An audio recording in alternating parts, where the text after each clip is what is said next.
Welcome to this instructional video from InterTradeIreland's Brexit and Beyond service. In this video, we will provide step-by-step instructions using software on how to complete cross-border export declarations. In this example, the product is carrier bags. We aim to guide you through each of the boxes to be completed in an export declaration, also known as an SAD or SAD form. We hope this provides you with the skills needed to complete your own export declarations. Please note that there are certain pieces of information specific to your business which you'll need to know, such as your EORI number, product commodity codes, and Incoterms, to name a few. If you need more information at any stage, please visit www.brexitandbeyond.intertradeireland.com.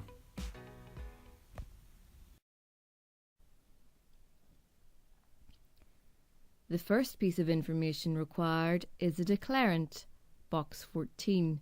This can be the importer, the exporter, or a third party, such as a customs broker.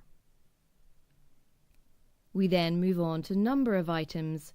This is per commodity code, so in this example it's 1.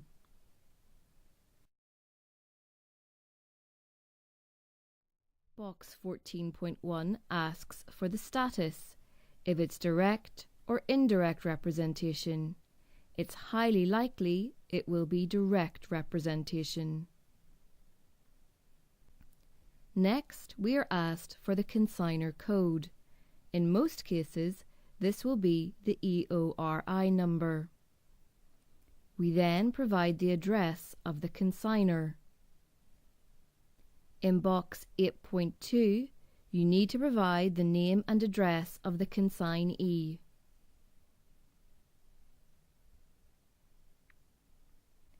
Under declaration type, we will be choosing EX, export outside the EU.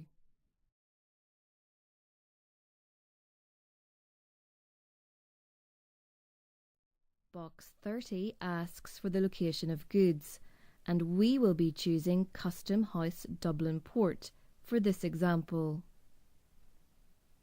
We then provide the country of export in box 15A, which is Ireland.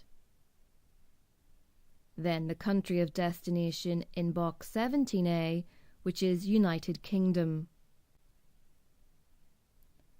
Under Value Details, box 22.1, we will select Euro as the currency. And in box 22.2, the invoice amount. We then move on to transport information. For Office of Import-Export, we will be choosing Dublin Port, represented as a code. Box 26 is for the inland mode of transport, which is road. In box 18, the transport identity is the number plate of the truck.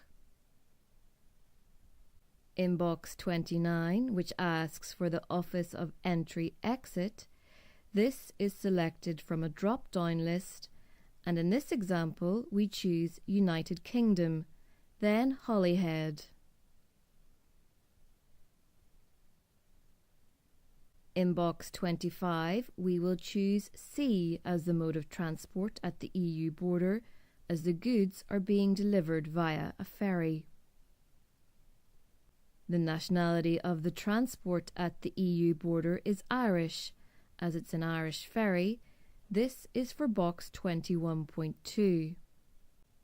Next, we have the transport document information. We enter the road consignment note and the trade reference. This is good internal practice and useful in the event of an audit.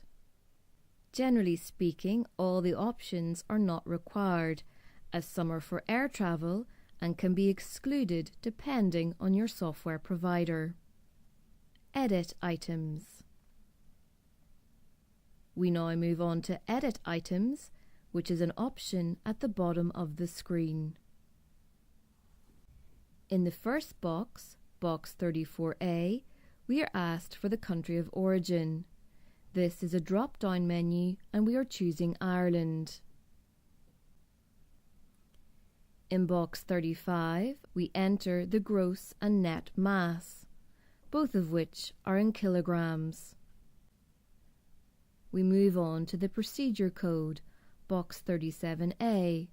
The customs procedure codes identify the customs and/or excise regimes which goods are being entered into and removed from. In this example, we are choosing 1000, which states that this was used only as a previous procedure and to indicate that the goods were not previously under a customs procedure. In the majority of cases, this will be the default option. We then have the procedure category, box 37B. In this case again, the common option here is 000, which means there is no category of measure. The likelihood is that you will already know if there is a procedure category associated with your goods. Moving on to package details, box 31.5, we state the number of packages. And in box 31.6, what the packages are said to contain. In this example, we state it is said to contain 1000 boxes. In box 31.3, we state the type of package, with many different options to choose from. You're able to select the specific packaging from this comprehensive list. In this example, we will be choosing pallets. We move on to important information now in box 33.1, which is the commodity code, something you should know. The pop-out window will allow you to enter this information along with the country of origin and drill down to get the full 10-digit code required for exports.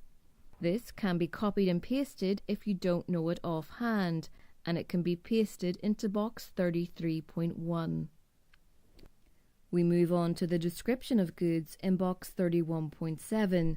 This is where more detail is provided, in this case, plastic bags.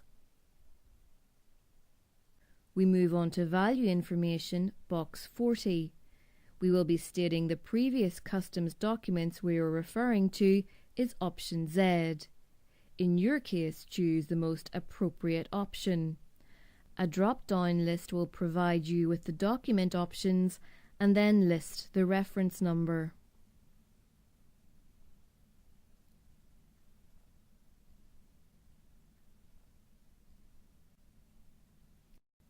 Box 44.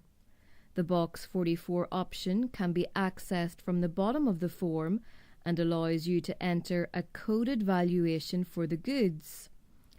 Although we don't need to use this for this video, it's worth showing this and showing the many options to choose from. Again, the likelihood is that you'll already know if there is a coded valuation associated with your goods. Once you have completed the boxes, this is what your SAD form will look like, and where the information is placed with each of the respective boxes.